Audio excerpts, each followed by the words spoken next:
Thanks so much for having me. Yeah, looking forward to chatting with everyone today about mastering social media. We've got lots and lots of ground that we'll cover today, all around trends, how to save time, which I know is always a very, very critical piece, especially when you're in entrepreneurship, as well as influencer strategies. So if you're thinking about dabbling in influencer strategies or user-generated content, some tips and tricks for getting started there. So awesome. Thank you, Christy, for the amazing intro. But again, my name is Laura. I'm an engagement manager at Hootsuite, and yeah, super excited to be chatting with you today. Okay, so let's kick things off. In terms of today's agenda, as I was mentioning, we'll be really starting out with trend spotting. So really thinking about what are trends, how do we jump in on those in a really meaningful way in 2025, and how can we perhaps leverage some social listening to really help us with that as well. Of course, maximizing your time, and then UGC and influencer strategies to help extend your reach and hopefully gain some additional brand awareness and perhaps some sales too. So lots and lots to cover. Okay, so let's kick it off first with really harnessing social listening and trend spotting. Before we jump into some best practices and tips and tricks, would love to gauge where everyone's at with social listening today, if you've perhaps done any before. So I've got a Slido poll up here. If you have your phone handy beside you, feel free to open up the camera and hold it up to that QR code on the screen, and you'll be able to join. Or you can also open up a separate desktop window and go to slido.com. And the participant code is right here on the screen. So 2496581. Would love to hear if anyone's done any social listening before. And while everyone is submitting their votes, I just want to call out something that Rachel popped in the chat there. So yes, there will be plenty of time, lots and lots of time at the end for questions. So, feel free to put those in the chat or in the Q&A tab. I'll be keeping an eye on that as we go as well, in case anything comes up, but you have both myself and I'm joined by another Hootsuite colleague, Laura. Also Laura, who will be able to answer any questions as we're going. But again, we'll have plenty of time at the end. Perfect. Okay, so looks like we've got some great votes here so far. So far, not too many folks dabbling with social listening, which is all good because you're going to get some tips today. And I see a really good question in the chat asking what social listening is. So don't you worry, we're going to cover that in the next two slides here. So we'll get some good definitions going. Does look like a couple of you have already, so good to see. We might have some pros on the call, which is awesome. So, what is social listening, right? What can we use it for? What does it do? Essentially, social listening is when you're tapping into what people are saying online.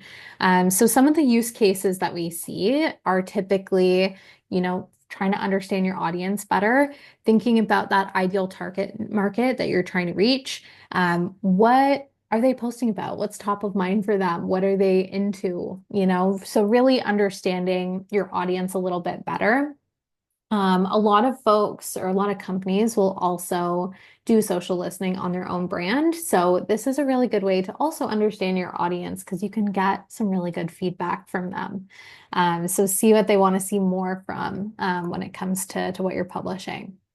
Of course, you can also use it for business product intelligence. So, again, drilling into that feedback. What are people saying about your product or your services?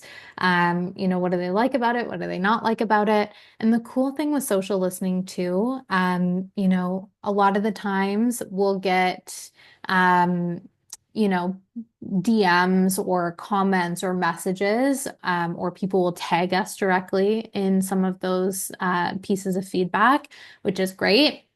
Social listening will take it one step further though. So they don't necessarily have to tag us or at mention us, but we can find some of those conversations where people are speaking about us. Crisis management is definitely a really popular one as well, right? So making sure like, are there any problems, right, that are coming up for us? How can we get ahead of that? How can we stay, on top of it and make sure that it's not escalating any further? So it's really, really helpful as sort of that early warning system to see, are there any sort of issues that we need to keep an eye on here? Customer relations, relationships and collaborations. So this is really great for, building relationships within your community. Maybe there's some really great thought leaders or some influencers or creators that you want to connect with that already love your brand. Maybe they're already posting about you. And so that can be a great opportunity to, continue building that partnership there. And then, of course, another very, very popular use case here is competitor and industry trends. So just seeing overall, like what is trending, what could be a good opportunity for us to jump in on, what is very timely these days, especially for our industry. So, definitely competitor and industry trends can be a popular one. Amazing. Okay. So we're going to focus in a little bit today on competitor and industry trends because we want to think about, how do we create content that is trending, kind of ties into, some of those things that are doing well online, but also makes sense for our brand and for our audience because that's the biggest piece I would say about jumping in on trending content. So, I wanted to highlight sort of a chart here that we find really interesting at Hootsuite. And this is really what can be helpful for social listening and trending content and having those work hand in hand. So, the first thing that you want to do is really get some of those insights, right? And this is where a lot of that sort of social listening will come into play. What are people saying? What are some of those insights that you can gather from that? Once you get some of those insights, how can we turn that into action? Maybe it's creating a piece of content that relates back to it. Maybe it's engaging with your audience in a meaningful way. So really just trying to, change up your strategy a little bit or bring new things into the mix. And then, of course, when we're trying new things, we also want to make sure that we're tracking the impact of that. So what are the metrics that we're seeing? Has it been successful for us? Has it maybe not been successful and we don't want to bring that test any further into our content strategy. So making sure that we're taking a look at those outcomes as well can be really helpful. Okay, so I wanted to share an example here. This is an example from Georgia State University. Obviously, it's more of a university use case, but it's a great case study that you can learn more about in our 2025 trends report. So we'll definitely make sure to send the link out so that all of you can take a look at the 2025 trends. But I wanted to share this as an example. So using that same formula, insight, action, and impact, right?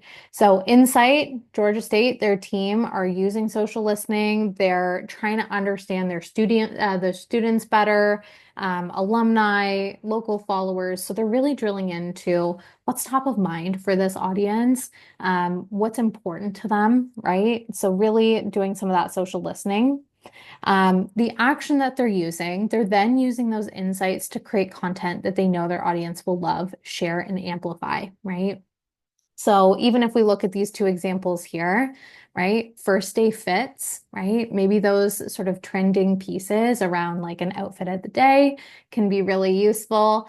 And then how we feel knowing campus is about to be prettier and safer. It's something that maybe is top of mind for students, right? The safety around campus. So that's another thing that they were able to action as well from those insights. So then when we look at the impact, right? Students repurpose the content and generate more buzz, catapulting it into trending status within their community, and ultimately helping Georgia State, their team, reach their social media and business goals. So I think the really cool thing about trends in 2025 is yes, there's all of the big trends that can help us, get in front of new audiences, but there's also an aspect of micro virality. So how can we create really great, meaningful semi-trending content within our own audience or within our own demographic.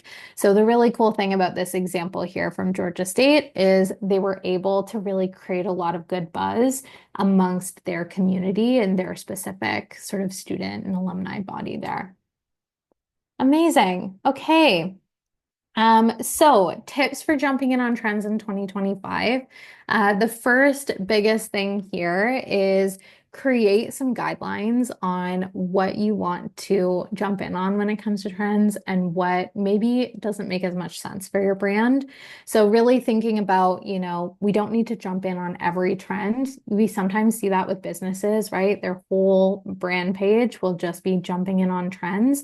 But then as a consumer, you're sitting there thinking, okay, what is their business though? What value are they providing? Like what are they selling? I want to know more about them. And their whole strategy is jumping in on trends, which can be helpful for reaching new people, but it's not really necessarily showcasing the value as well. So we want to be really meaningful about the trends that we do decide to jump in on, and think about guidelines on how we want to do that. We also want to do a bit of a deep dive into your customers' preferences, see what types of content have the potential to gain serious traction. So with something like this, it's thinking about, what types of content does our ideal target market enjoy, right? What are some of those things that they're liking or resharing? Sometimes it's helpful to put together a customer persona, and maybe a lot of you have customer personas that you already have created, which is fantastic.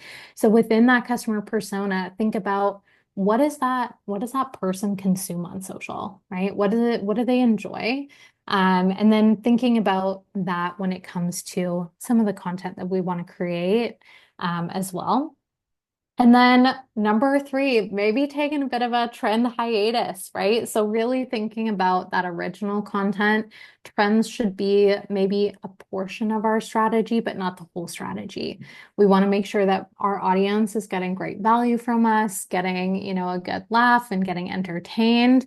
But we really want to make sure that they understand who we are and what we do. And so trends can be a fun way to laugh and bond with our audience, but we also want to make sure they're getting some really good tips from us as well.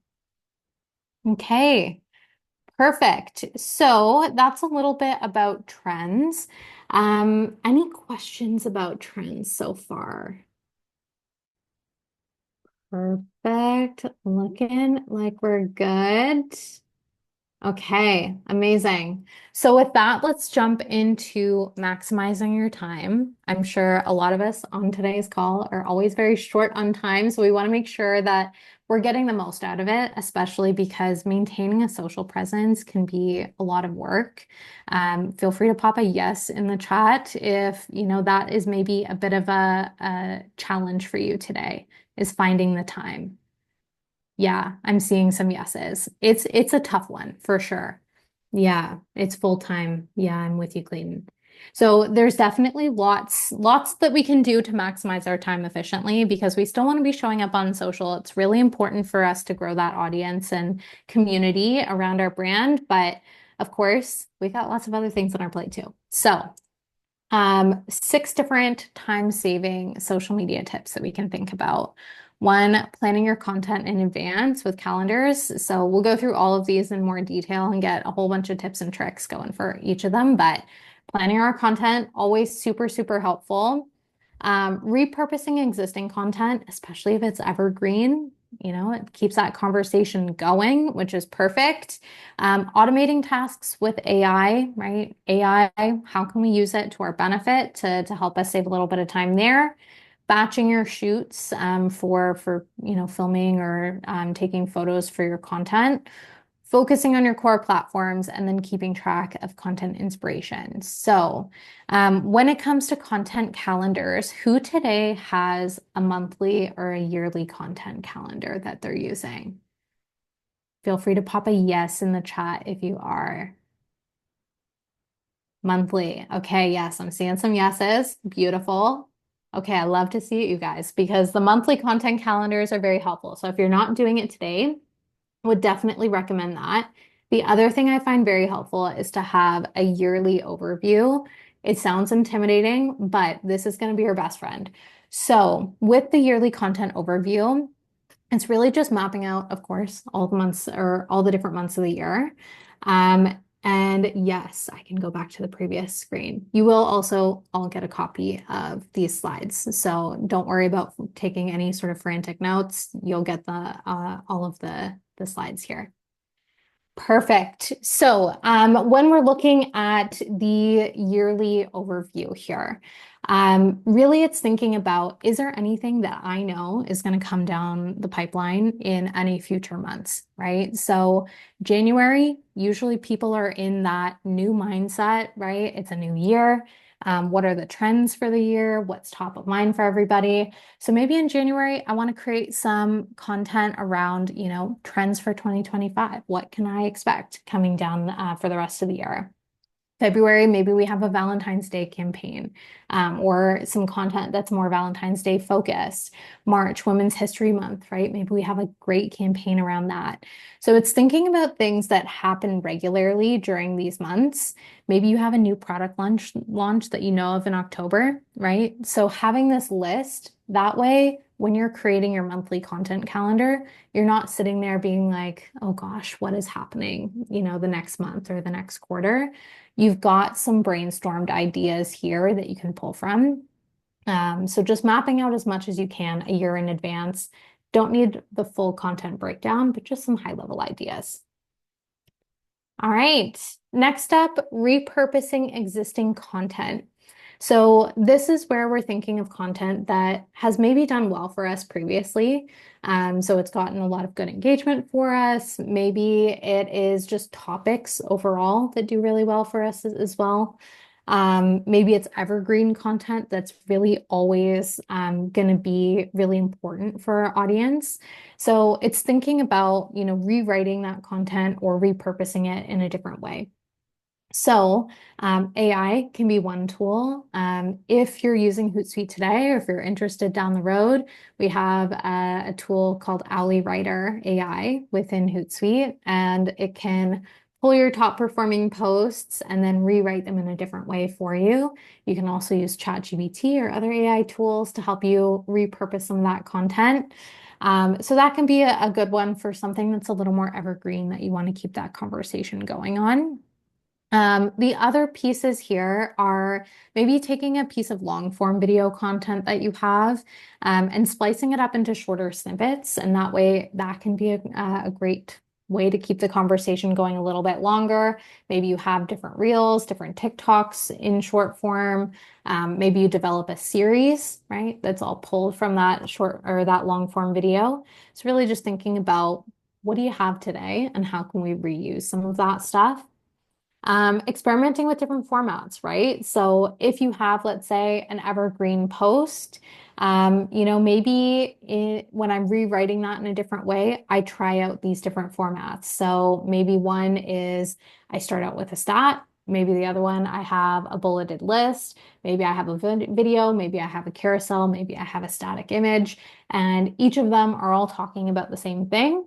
But they're worded slightly differently and maybe have a different format so that it looks like different content as well. So that can be another way that you can keep those conversations going.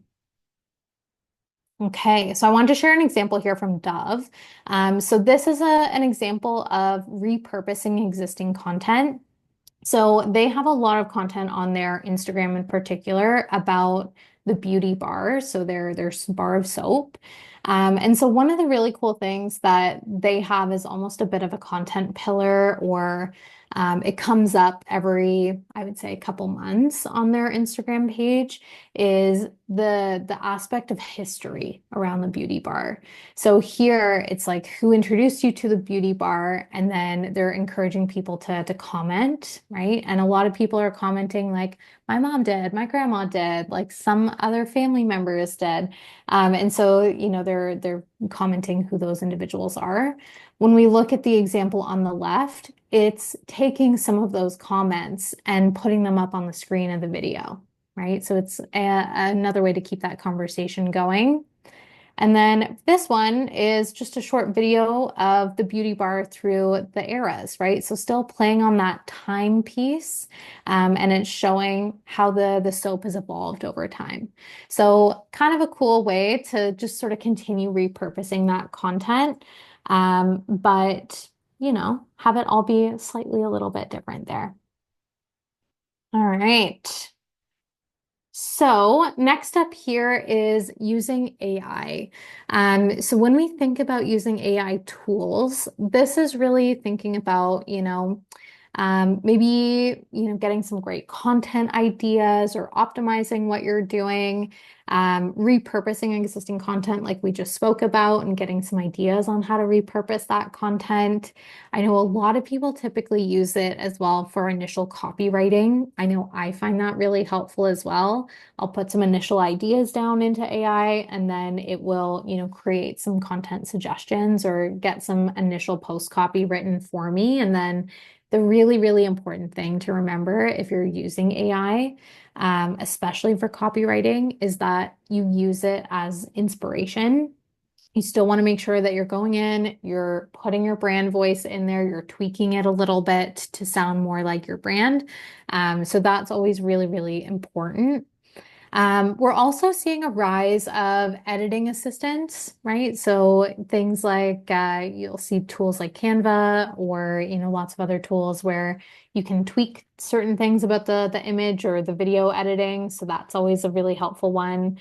And A/B testing is a really interesting option that you could think about as well. So this would essentially be, let's say you wrote out a piece of post copy and then you ask for different variations of that post copy. And so if you're running paid ads, for example, that can always be really helpful as well, to help you, get more ideas going for those A/B tests. Amazing. So with that, would love to hear if anyone's currently using AI today. So if you have Slido still open, you can vote in that same spot. Again, camera up on that QR code or slido.com, and the participant code is just on the screen there. And if you're using AI for social media today, because I'm seeing some yeses and some folks that have dabbled, would love to hear in the chat if you're comfortable sharing what you're using it for today when it comes to social media.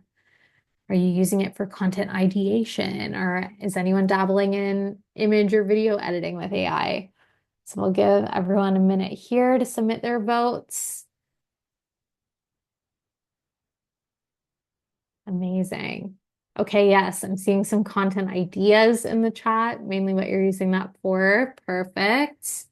Oh, I love that, Destiny, creating social media plans, right? Like, even when we're thinking back to our yearly content overview, right? Like, can we get any good plans or ideas there? Amazing. Caption refinement, copywriting. Beautiful. So a lot of folks using it for the writing side and the ideation side, which is awesome. I would say that across the board is what I probably see the most when it comes to social media managers and using AI. But yeah, amazing. Thanks so much for sharing, you guys. Perfect. Okay, next up, we have batching your content shoots. So if you're shooting content, right, if you're behind the camera or in front of the camera and you're not necessarily outsourcing your content to somebody else today to shoot on your behalf, a couple different ways that we can help use your time efficiently there too.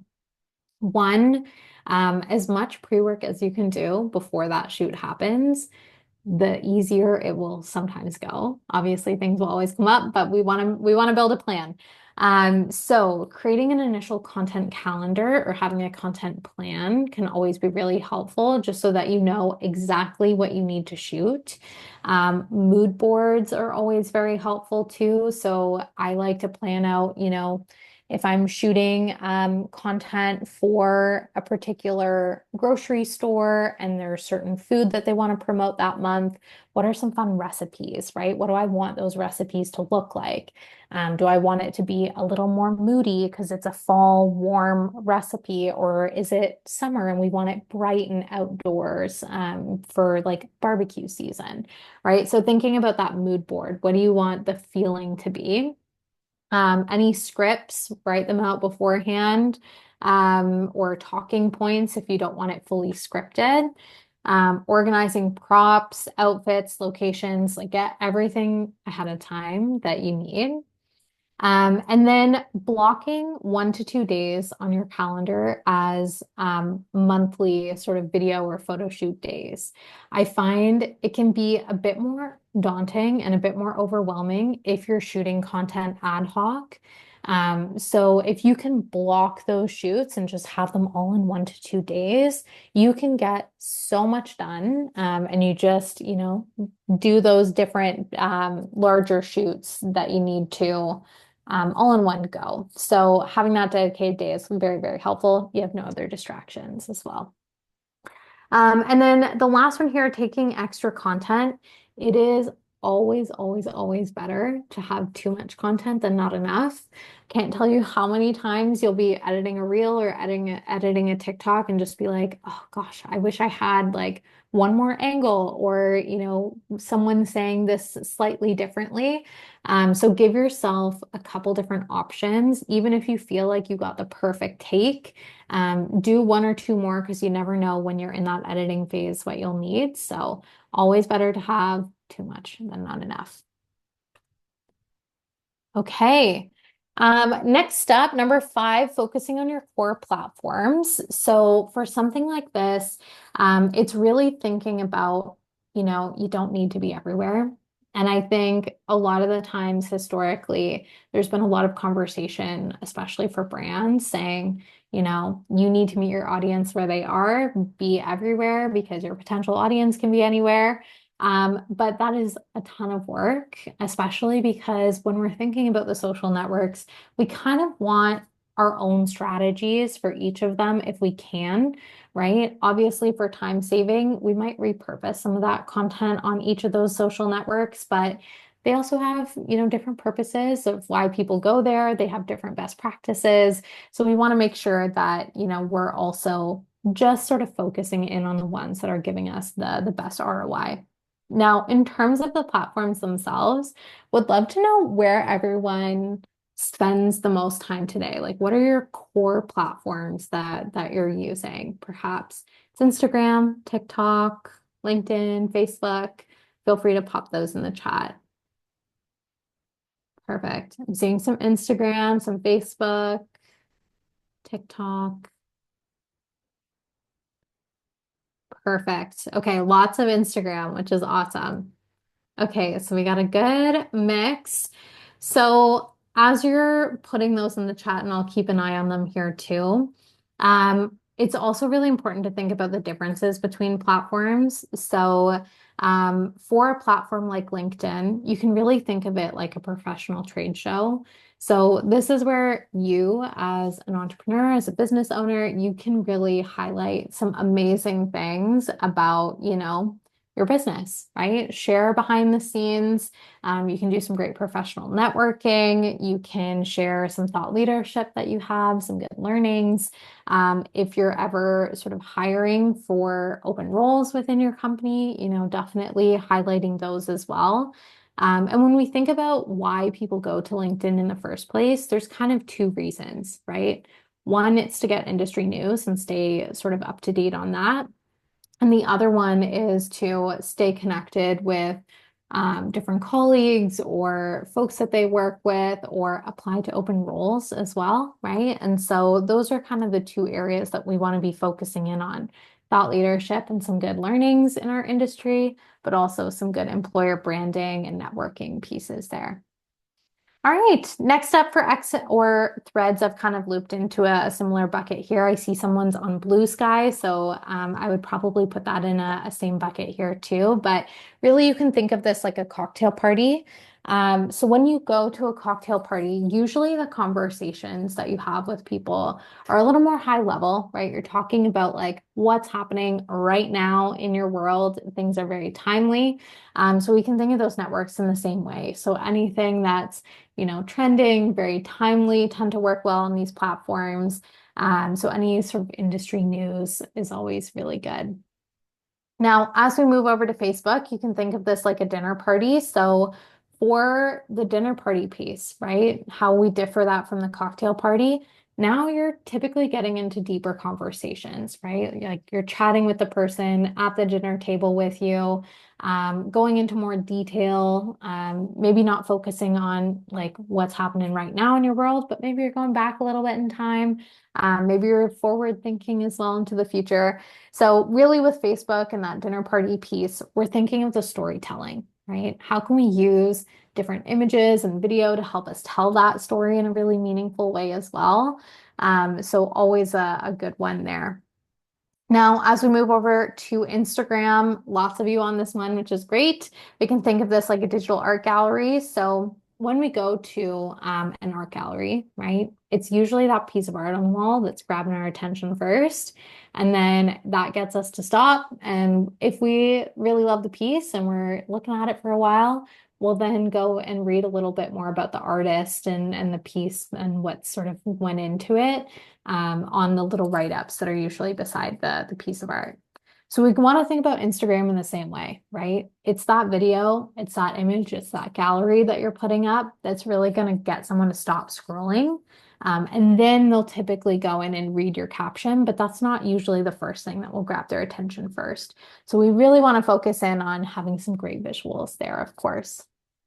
And then last but not least, TikTok. So we can think of this almost like having a FaceTime call with a family member or a friend. So it's definitely way more informal than some of the other social platforms there. Authenticity is really, really the biggest thing here. And just sort of thinking about that storytelling piece as well, right? Teaching someone something new. We know a lot of younger generations are typically going to TikTok over Google. So I also like to think of like evergreen strategies here. What would someone be searching for on Google? Can we create a video that addresses that question too, right? And that can be some really, really great TikTok content. But also storytelling, entertainment content does very, very well on the platform as well. Okay, so with that, I've got just a couple slides here on some of the networks here. Obviously, some of you are using a bunch of them, so I'll add in the rest in the wrap up before sending that over to Rachel and Christy. But just from a high level, we'll go over Instagram, TikTok, and LinkedIn.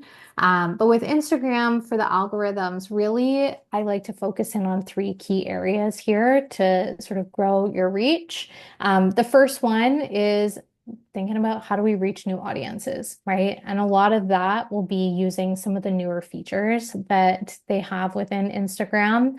These features here are by no means new. They've been around a little while, but they're still doing quite well. So reels, carousels, and collab posts. But anytime a new feature comes out, definitely giving that an A/B test, giving it a try, because they usually will push the reach on those new features because they want people to be using them. Now, once you reach some of those new audiences, you want to think about how you convert them into a new follower. So, this is really where your bio is going to come into play, keeping it really simple, really clear. What, do you need someone to know about your brand when they come to your page for the first time and they've maybe never heard of you, right? Like, how can we make it really clear what it is that you do and the value you provide?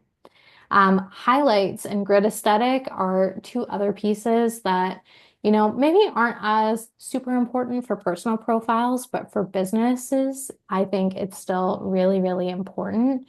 So for the highlights, that's really a spot where people will likely click in to learn more about you and your business. So I almost like to think of those highlights as like what you would have on a website drop-down menu, right? Do you have an About Us highlight that walks through who you are, what you do? Do you have maybe a highlight around, resharing stories that you've been tagged in, right? So really thinking about some fun highlights there that folks can get to know you a little bit better through. And then grid aesthetic with this piece, it's really just kind of showing like consistent branding throughout your feed, I think from a business perspective too, it's really important just because it shows that Instagram isn't really an afterthought and that as a business, you're putting a lot of time and effort into that page. So having that grid aesthetic also shows, consumers and potential consumers that, you're on there and it's a really important platform for you. And then once you convert those folks into new followers, how do we build a community with people? So really there, it's looking at stories, engaging in the comment section, and then also sharing some relatable content that would be, entertaining or relatable to your ideal target audience there. Awesome. All right, TikTok.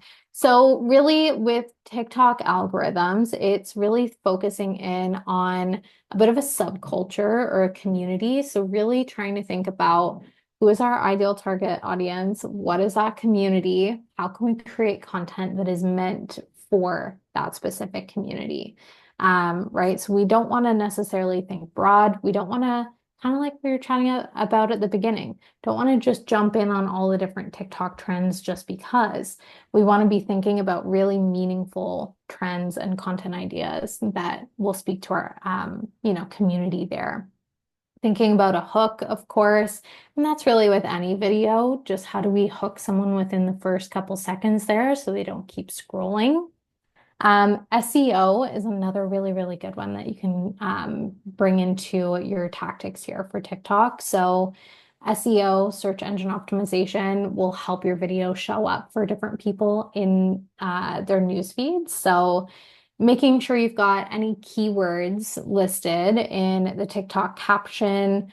It also takes into account voiceover, right? So if you're speaking in your video, are you saying any of those keywords? And then text overlay if you have like closed captions up on the screen as well. Um, of course, making sure videos are high quality, posting when your audience is online, and then engaging with other users using the React Respawn Remix strategy.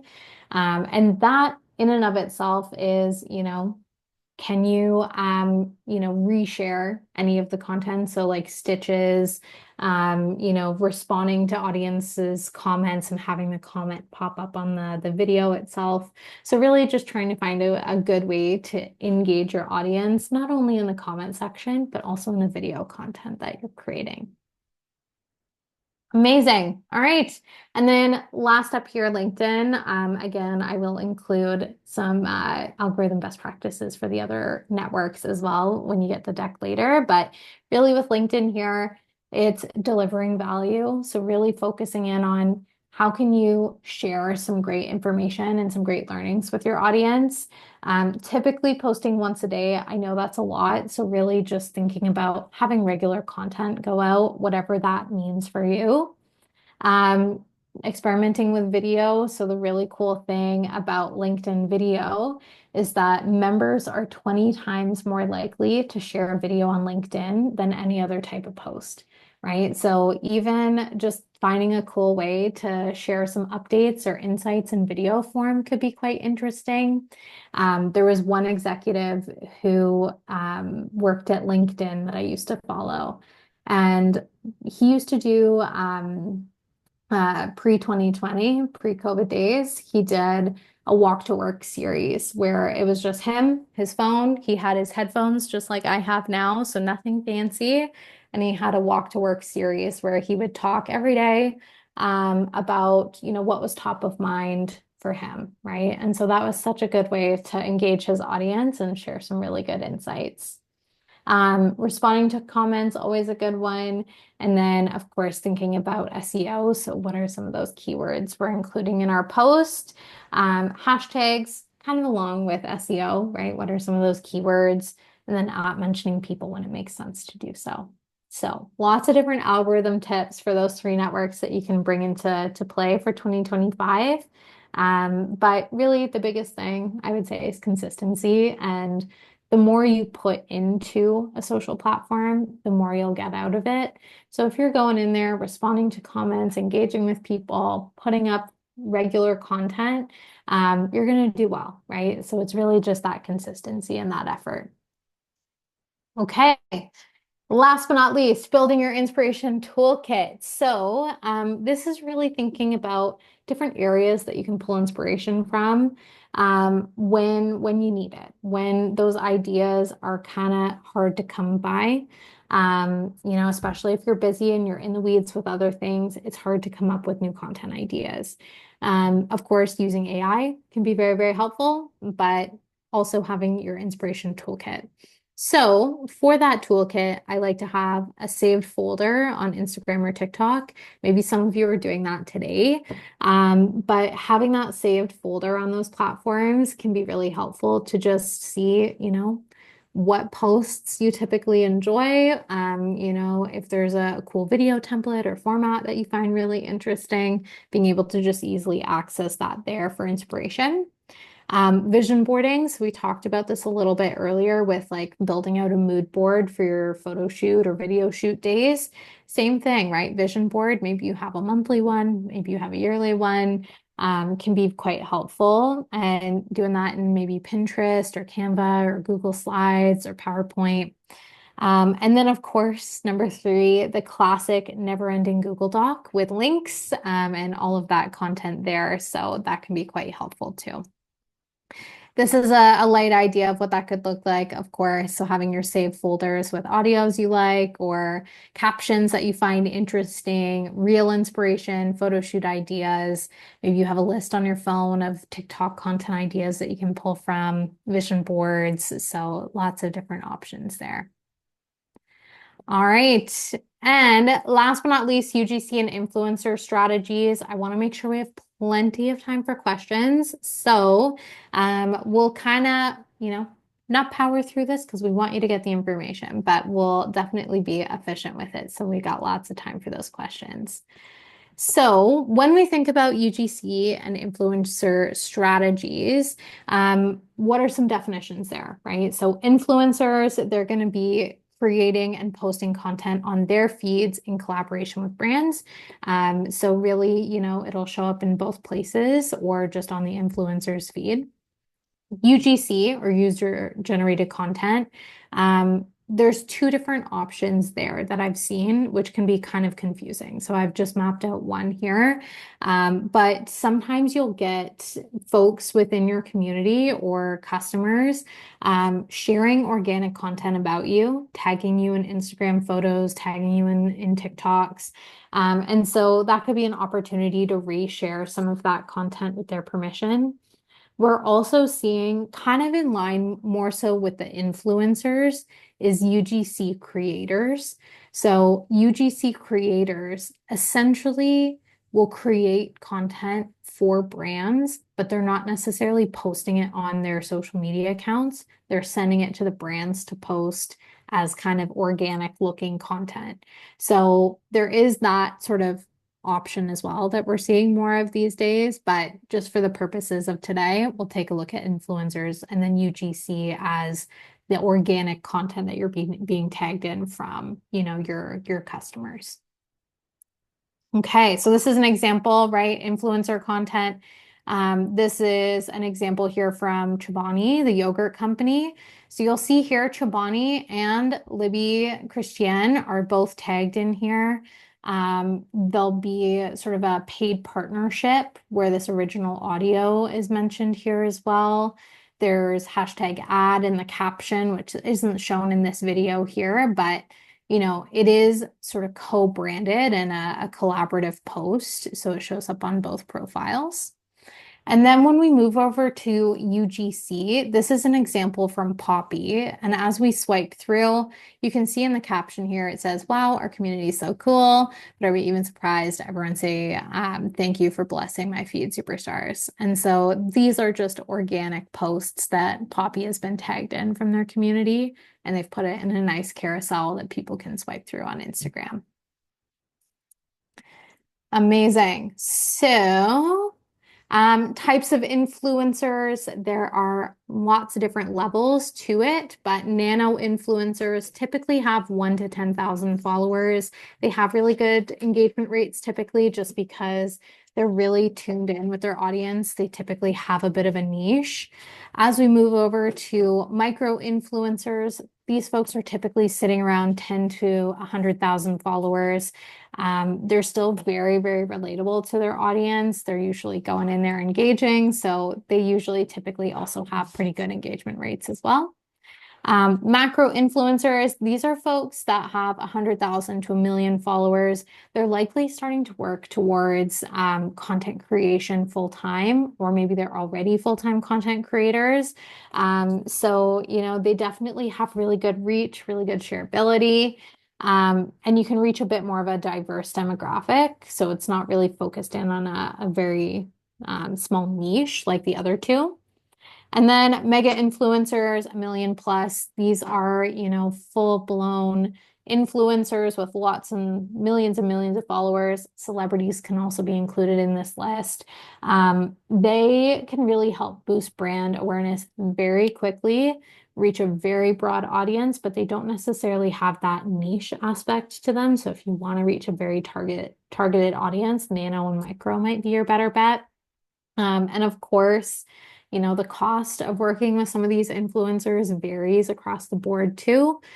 Sometimes with nano influencers, you'll be able to exchange like product in exchange for some photos or video content.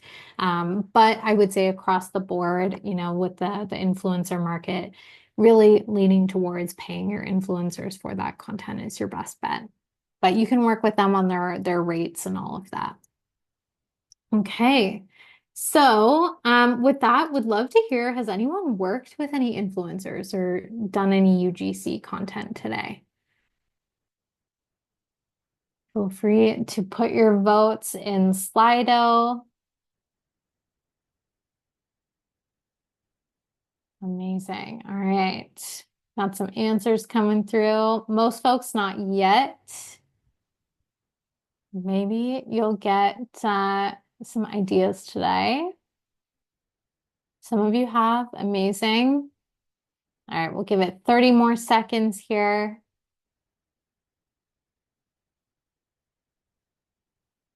Perfect. Okay. So pretty good, like an almost even split there, which is good to see. So some of you, yes, some of you not yet. So for those of you that haven't yet, if you're interested in building out an influencer strategy, seeing what that looks like, really the main steps there will be setting up some goals, right? Do you want to extend your reach? Do you want to reach a very targeted audience that's very niche? You want product consideration, sales. So really just thinking about what you're wanting to achieve there. Know who you're trying to influence. So really kind of like we were chatting about earlier with personas, what is the persona of the audience member that you're trying to reach? Understand the rules. So good to do a little bit of background, research on guidelines, especially around disclosure agreements, and have, what you need for those disclosure agreements mapped out in any sort of, contracts or agreements that you set up with influencers. Compile a short list. So the different R's here, the 3 R's, I apologize, I've got 2 there. Relevance, reach, and resonance. So relevance, does the influencer have a following that aligns with your target audience? Reach, what is that potential reach that you can get from working with that influencer? And then resonance, so what's the potential level of engagement that influencer can create with that audience that's really relevant to your brand? Reaching out personally, always a really good one. I know there's also a lot of scams going around today for influencers where brands will, well, people are pretending to be brands reaching out to influencers. So the more you can send that out via like your Instagram page, like a DM to get their email address, or sending them an email with your company email address is always really good. So just thinking about, making sure that's done in a meaningful way. And then collaborating for effective content. So of course, giving a brief, but making sure that you're also giving some creative control over to the influencer so that it shows up in an authentic way on their page. Okay, amazing. So before we wrap up and open it up for Q&A, Did want to share that we also have an influencer campaign template. So I'll put that in the chat now. Um, Here we go. Send it to everybody. There you go. So if anyone needs a template for building out that influencer strategy, all good there. And with that, just a couple key takeaways. So, first, explore social listening. So, if you haven't done it yet, see, what's trending, like what is coming up when you search. Do a little more intel on your core audience and what they're engaging with on social, just overall. So, it can always be fun to do a little light social listening to understand that a little better. Experimenting with AI to save you time, especially in your content creation process. So I love to see a lot of you are using that already today. And then extending your reach with influencers and building stronger communities with UGC, right? So really thinking about maybe building a bit of an influencer strategy, dabbling in that, reposting some user-generated content if you get tagged in anything, always can be quite helpful to extend that reach and build community. All right. So with that, let's open it up for any questions. Let me take a look here at what we got. And Laura Zubik, my co-partner here at Hootsuite, is also on the line. Hi, everyone. Yeah, Laura, I've got some audience questions for you lined up if you're ready for them. I'm ready. The first is from Maya. Curious, how do social media trends even start, and how are they forecasted or predicted every year? Who is starting these trends? Can you give us some insight on that? Yes, that is a good question. So I find a lot of trends typically start from different pop culture moments that are happening. So I know even our Hootsuite social team will typically take a look at like different award shows that are happening because a lot of good memes or content come out of those that they can then repurpose. There's also typically a lot of conversations that happen around those. So that can be a good one to check out. The other ones, I would say a lot of the big creators, especially if we're thinking about a platform like TikTok, will do something and people will find it cool and it will turn into a trend. So I think also just keeping an eye on some of those top creators, and just spending time on the social platforms, you'll start to see different trends pop up that way as well. Awesome. Can you elaborate a little bit maybe on how folks can use social listening to identify trends and the prediction timelines on them? Yeah, totally. So with social listening, kind of like those pop culture events that we were chatting about before. So maybe there's like a big game or big award show. Maybe you set up a social listening search around some of those events, and that can be helpful to see what the conversation is coming out of them. I know within Hootsuite, we like with our social listening tool, TalkWalker, you can also see trend predictions. So, what could be happening or like around a trend, like does it look like it will continue to grow or does it look like it will drop off? So that can also be a helpful tool to take a look at as well to see if something will stick around or if it's just sort of like a short-lived trend. Awesome. Thank you so much.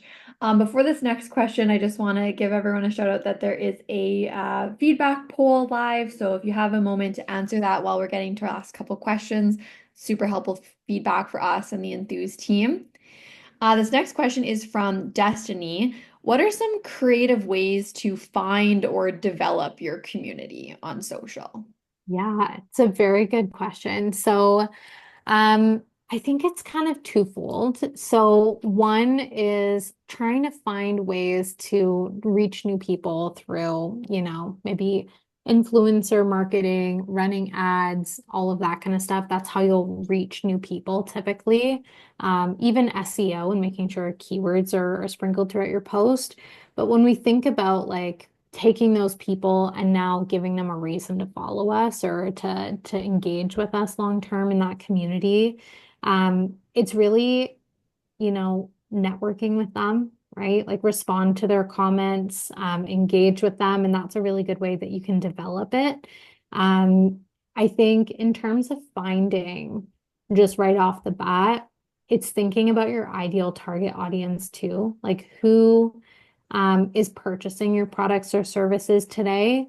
Really doing some deep dives on that audience and then thinking about, what can we understand from that exercise to then bring into, who should be our social audience? What do they find interesting? How can we create content that draws them in when we maybe reach them through influencer or paid ads if they're not finding us yet? Yeah, I love that. It's great advice.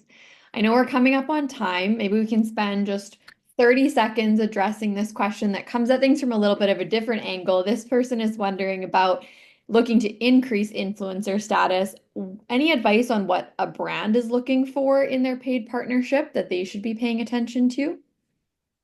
Yeah. So in terms of like brands finding the right influencers to work with, Yeah, what are brands looking for in their paid partnerships or in their ambassador relationships that this aspiring influencer could make sure is maybe bundled into their package when they reach out to a brand or in their outreach strategy?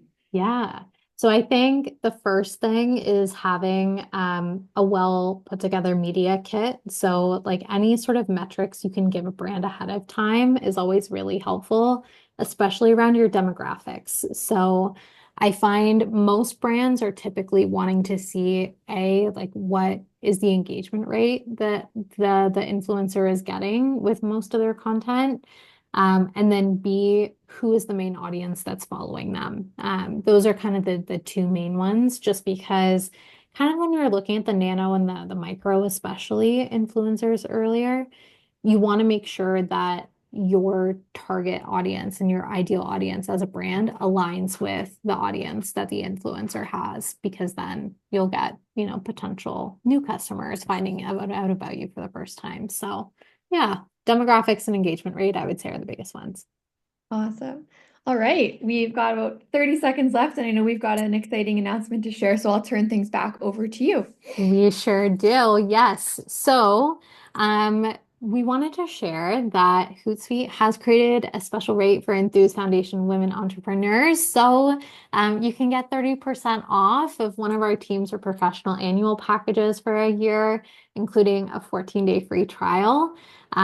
So exciting news if you want to give Hootsuite a try. The Enthused Foundation will follow up with you to share more information on how to redeem this offer. But yeah, exciting times if you want to experiment and use some of the tools that we were chatting about a little bit today with social listening, Ali AI, scheduling out your content, getting some analytics, doing some social listening. So yeah. Awesome. All right. I know we are at time. So thank you so much, everybody, for tuning in today. Really appreciate it. And yeah, I'll share the deck with Christy and Rachel to then send your way so that you have that handy. But thanks, everybody, and hope you have a great rest of your day. Thank you so much, Laura and Laura. That was incredible. So appreciate you both and Hootsuite. Thank you. Thank you so much. Great. All the information was so timely and really well put together.